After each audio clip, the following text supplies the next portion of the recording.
ስኬት እንደ ጦር መሳሪያ ያገለግላል? አዎ ስኬት እንደ ጦር መሳሪያ ያገለግላል። ስኬት እንዴት እንደ ጦር መሳሪያ ሊያገለግል ይችላል? ዊፖናይዚንግ ሰክሰስ ማለት ምን ማለት ነው?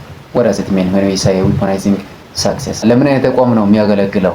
እንዴት ነው የሚጠቅመው? ጉዳቱስ ምንድነው? ለየትኛው አይነት ተቋም ነው ማይሆነው? ቀጣይ የምናየው ጉዳይ ይሆናል። Okay, let's go. Is success really a good thing or is it a hidden weapon? ስኬት ጥሩ ነገር ብቻ ነው ወይ እንደ ጦር መሳሪያም ሊያገለግል ይችላል የሚለውን ርዕስ ነው ዛሬ ማነሳው። So most people chase success their entire life, but very few understand how it is actually being used strategically, powerfully, and sometimes dangerously. In this video, we break down the concept of weaponizing success, a mindset that can either elevate you to the top or quietly destroy your peace, relationships, and even society itself. በዚህ ቪዲዮ ውስጥ ስኬት እንደ ጦር መሳሪያ ያገለግላል ወይ? እኮ ስኬት እንደ ጦር መሳሪያ ያገለግላል? አዎ ያገለግላል። ግን እንዴት ነው እንደ ጦር መሳሪያ የሚያገለግለው? ስኬት እንደ ጦር መሳሪያ ያገለግላል ሲባል እንዴት ነው የሚያገለግለው? እንዴት ስኬት እንዴት እንደ ጦር መሳሪያ ሊያገለግል ይችላል የሚለውን ጥያቄ በመመለስ ተነስተን ብዙ ነገርን እናያለን። So in this video you will discover what it truly means to weaponize success and why most people don't see it, the powerful advantages that give some people an unfair edge, the hidden risks nobody talks about. This might surprise you. And which institution should use success as a leverage or why? And lastly, the shocking truth about who should never weaponize success. በዚህ ቪዲዮ ውስጥ ስኬት እንደ ጦር መሳሪያ መጠቀም ማለት ምን ማለት እንደሆነ አብዛኛው ሰው የማያየው ግን በጣም ወሳኝ የሆነ ነገር እናነሳለን። ጥቅሞቹስ ምንድነው? ስኬት እንደ ጦር መሳሪያ የሚጠቀሙ ሰዎች፣ ተቋማት ወይም መሪዎች ምንድነው የሚያገኙት? ችግር አለ ወይ? ስኬት እንደ ጦር መሳሪያ ስንጠቀም ምን አይነት ችግር ያመጣል? ምንድነው የተጠበቀ እውነት እዚህ ውስጥ ምን አለ? እና ደግሞ አንዳንድ ተቋማት አሉ። የትኛው አይነት ተቋማት ነው ስኬት እንደ ጦር መሳሪያ ቢጠቀሙ ጥሩ ውጤት የሚያገኙት? ወይም የትኛው አይነት ተቋማት ናቸው ጥሩ ስኬት እንደ ጦር መሳሪያ መጠቀም የሌለባቸው የሚለውን ነገር እናነሳለን። This isn't just another motivational video. It is a perspective shift that will change how you see power, influence, and achievement forever. Watch till the end. You might rethink everything you have seen out about success. ስለ ስኬት የምታውቁት ነገር ስኬት ስንል የምናውቃቸው ነገሮችን እንዳለ ድጋሚ እንድናስብ የሚያደርጉ ነገሮችን በዚህ ቪዲዮ ውስጥ እናነሳለን። ርዕሱ ስኬትን እንደ ጦር መሳሪያ መጠቀም በሚል ነው። The title is weaponizing success is about power, risks, and who should or shouldn't use it. What if I told you success isn't always as innocent as it looks? That behind every highlight reel, every award, every overnight success, there can be strategy, calculated, intentional, even aggressive strategy. In fact, success can be used as a weapon. Yeah, success can be used as weapon, not in a destructive way, but as influence, leverage, and power. So today, we are diving deep into a fascinating idea, but አስደናቂ ሀሳብ ያውም ስኬትን እንደ ጦር መሳሪያ መጠቀም ማለት. The fascinating idea is about weaponizing success. So what does it actually mean? When does it become powerful and when does it become dangerous? And most importantly, who should use it and who absolutely shouldn't? Let us get into it. ስለ ትርጉሙን ስኬትን ጦር መሳሪያ መጠቀም ማለት ምን ማለት እንደሆነ እስቲ ትርጉም እንስጠው። Let us define the meaning of weaponizing success. First, let us break this down. What does weaponizing success actually mean?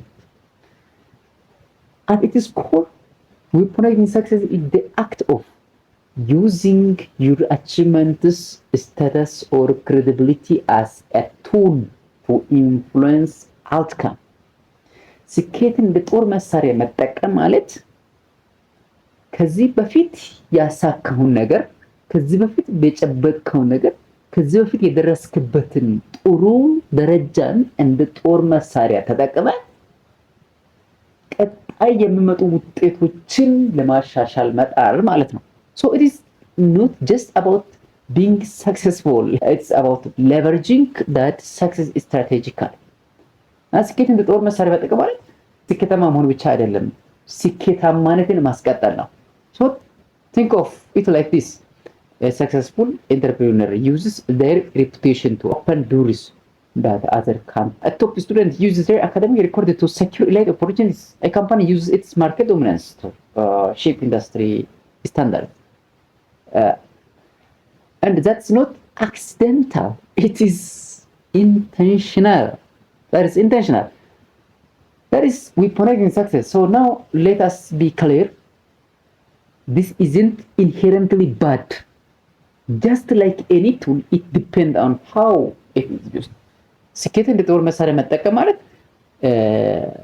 አብዛኛው ሰዎች ሲያነሱ በመጥፎ ጎንን ብቻ ነው የሚያነሱት።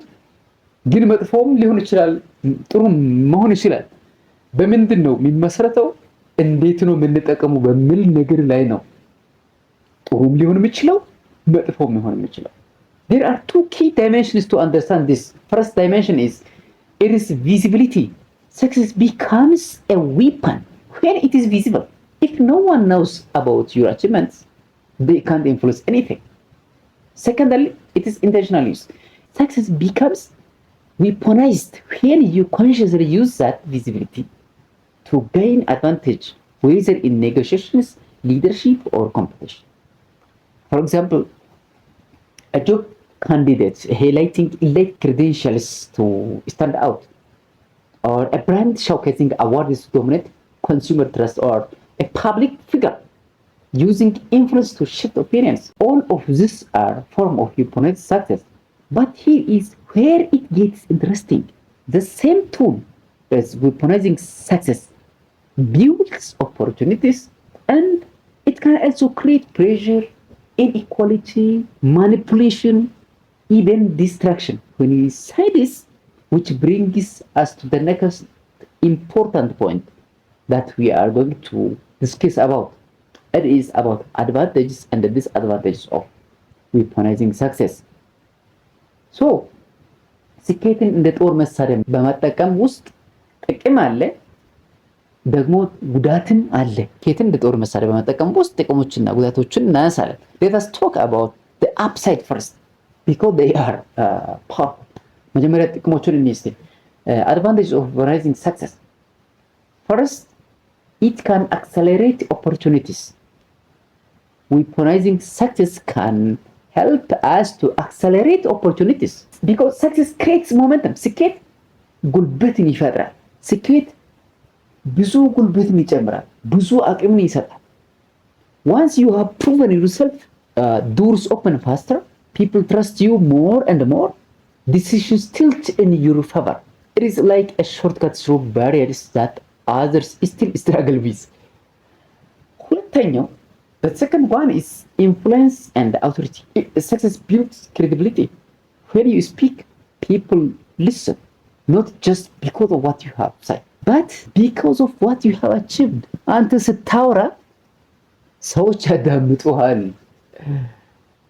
በቃ ስለተናገርከ አይደለም የሚያዳምጡ፣ ከዚህ በፊት ስላሳካው፣ ከዚህ በፊት የነበረ ኋላ ታሪክን እያየ ያሳለፍከውን ስኬትን ያለፈው ነገር እያየ ነው የሚያዳምጥ። Yeah, that is it. When you speak, people listen, not just because of what you say, but because of what you have done, what you have achieved, what you have succeeded. This is especially powerful in leadership, business, and social impact. The third advantage is competitive advantage.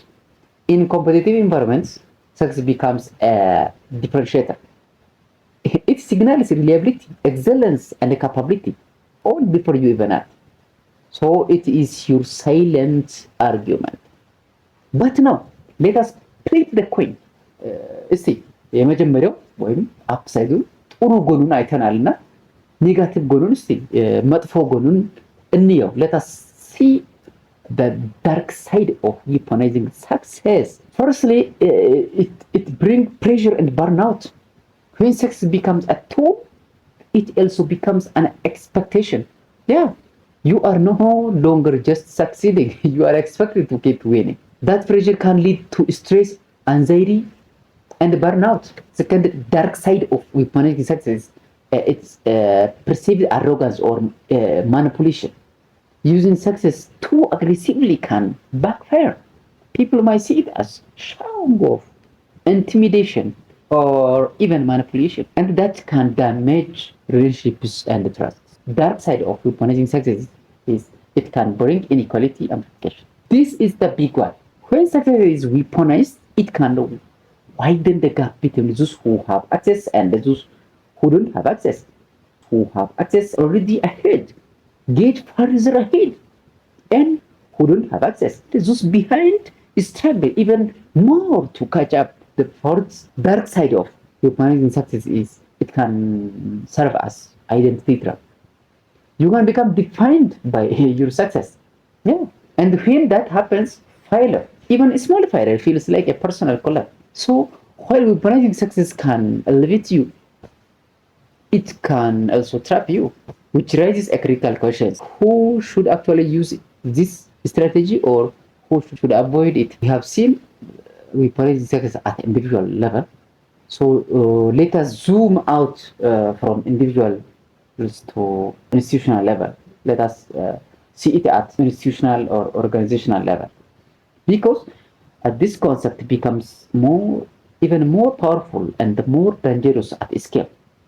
When we see weaponizing success at individual level, it is not that much big thing. But when we zoom it out from individuals, that means when we see a weaponizing success at institutional or at organizational level, it is more dangerous and it become more dangerous. So firstly, let us see that institutions that should weaponize success.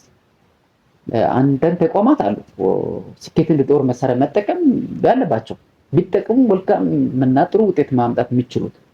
ለምሳሌ የትምህርት ተቋማት፣ ቢዝነስ ስታርታፖች፣ ለትርፍ ያልተቋቋሙ ነን ፕሮፊት ኦርጋናይዜሽን፣ ሶሻል ሙቭመንቶች እነኚህ ቢጠቀሙ መልካም ነው። ሌት አስ ሲ one by one of the institutions that should weaponize success, educational institutions.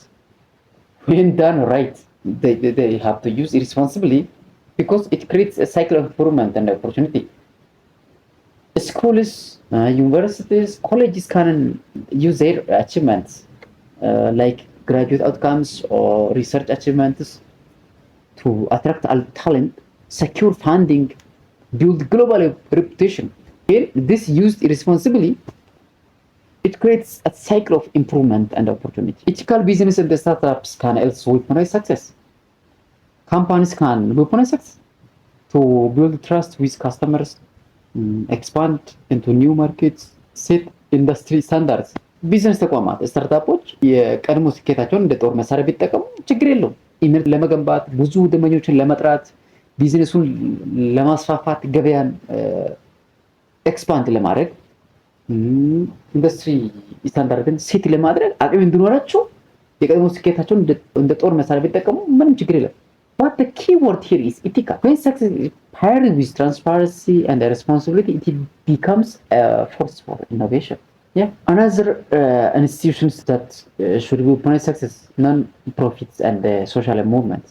This is one of the most powerful uses. When non-profits highlight successful impact stories, they inspire, support, influence policy, drive real change. ለትርፍ ዓላማ ያልተቋቋሙ ተቋማት፣ ድርጅቶች፣ አንዳንድ የሶሻል ሙቭመንቶች የቀድሞ ስኬታቸውን እንደ ጦር መሳሪያ ቢጠቀሙ መልካም ነው። ለትርፍ ዓላማ ያልተቋቋሙ ማህበራት፣ ግለሰቦች፣ ተቋማት እንዲነሳሱ፣ እንዲደጋገፉ እንደ ጥሪ ያገለግላል።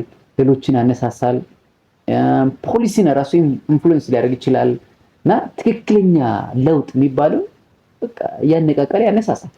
Here weaponizing success isn't about domination. ይሄን ስናነሳ ስለ ዶሚኔሽን አይደለም። it is about amplification. ጥሩ ነገሮችን መጨመር፣ ማብዛት፣ ጥሩ ነገሮችን በማህበር ውስጥ፣ በዜጋ ውስጥ፣ በፊዚክ ውስጥ ማብዛትን ነው የሚያመጣውና so weaponizing success isn't about domination. It is about amplification. Now let us talk about another side, that is institutions that shouldn't weaponize success.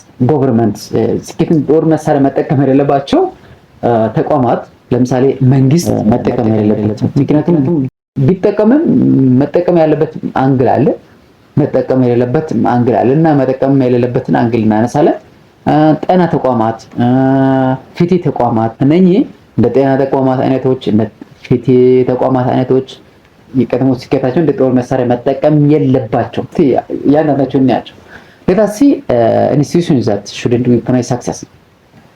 First one is government. When governments weaponize success, like economic growth or military strength, it can lead to propaganda, suppression of dissent, misleading narratives. መንግስት ለምሳሌ ስኬት እንደ ጦር መሳሪያ መጠቀም ሲጀመር ምን አይነት ነው? ለምሳሌ የኢኮኖሚ እድገትን፣ የሚሊታሪ ተቋማት ጥንካሬን ያለውን ነገር የቀድሞውን እንደ ጦር መሳሪያ ሲጠቀሙ እንደ ፕሮፓጋንዳ ሊያገለግል ይችላል። እንደ ሀሳብ ልዩነትን እንደ ማፈን ሊያገለግል ይችላል። ወይም ደግሞ እንደ አሳሳች ትረኮች ሊያገለግል ይችላል።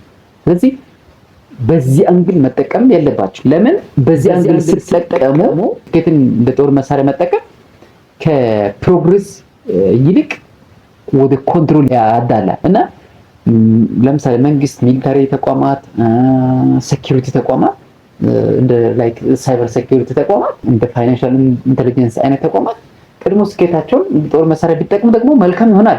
ምክንያቱም ለምሳሌ ጠላት ተብሎ የተቀመጠው አካል ካለ ከየትም ከውስጥ የሚሆን ከውጭ ለማጥቃት ለመጉዳት የሚያስብ ካለ የቀድሞ ስኬት በተነሳ ቁጥር ይደነግጣል። ስለዚህ ቢጠቀሙ መልካም ነው። እንደ ሳይበር ሴኩሪቲ አይነት ተቋም፣ እንደ ፋይናንሻል ኢንተለጀንስ አይነት ተቋማት ቀድሞ ስኬታቸው ራሳቸውን እንዲተከላከሉ፣ ውድቀት እንዳይመጣ እንዲተከላከሉ ስኬታቸውን እንደ ጦር መሳሪያ ቢጠቀሙ ጥሩ ነው። ጠላትን እንደማስፈራራት ሊያገለግል ይችላል። ግን በተቃራኒው እንደ ፕሮፓጋንዳ፣ እንደ ሰው ልዩነትን እንደማፈን፣ እንደ አሳሳች ትረካ መጠቀም ያለባቸው because when governments use their economic growth or military strengths it may lead to propaganda, suppression of dissent and misleading narratives.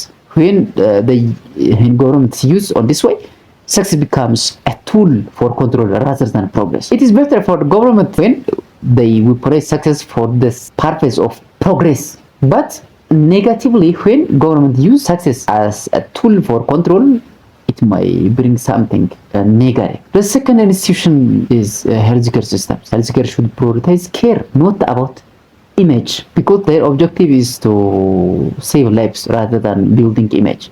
If hospitals or healthcare systems weaponize success metrics, it can lead to ignoring complex patients, prioritizing statistics over people, ethical compromise, and that is a dangerous trade-off.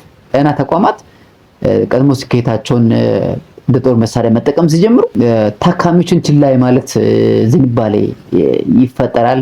የሰውን ሕይወት ከመታደግ ተቋቋሙበት ዓላማ ወጥተው የስታቲስቲክስ ቅድሚያ መስጠት ይጀምራሉ።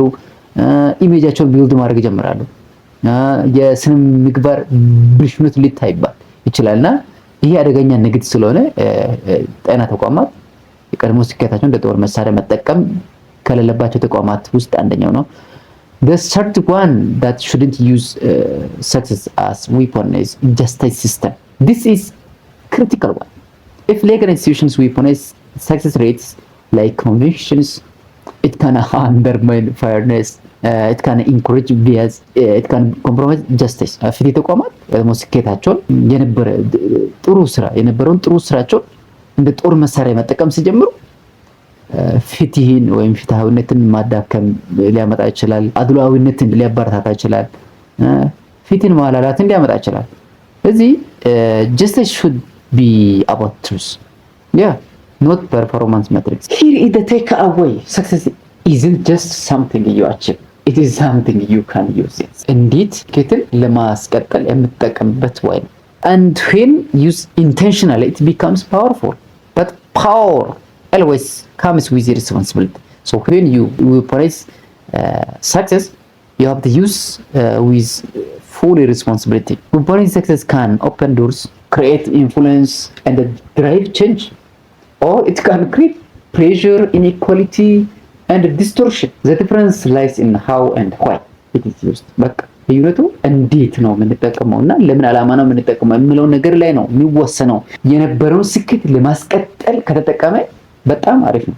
So the real question here is if you succeed, how will you use it? አንድን ነገር ካሳካችሁ ወይም እደርሳለሁ ብላችሁ ወደ አቀዳችሁበት ከደረሳችሁ እንዴት ነው የምትጠቀሙት? If you succeed, how will you use it? This is a real question that I have today for you. If you found this perspective interesting, make sure to hit that subscribe button because we break down ideas like this every week. Ideas that challenge how you think about success, powerful strategy, leadership, management, and like that. And drop a comment below. Do you think success should be leveraged or left alone? Let us talk. See you in the next video.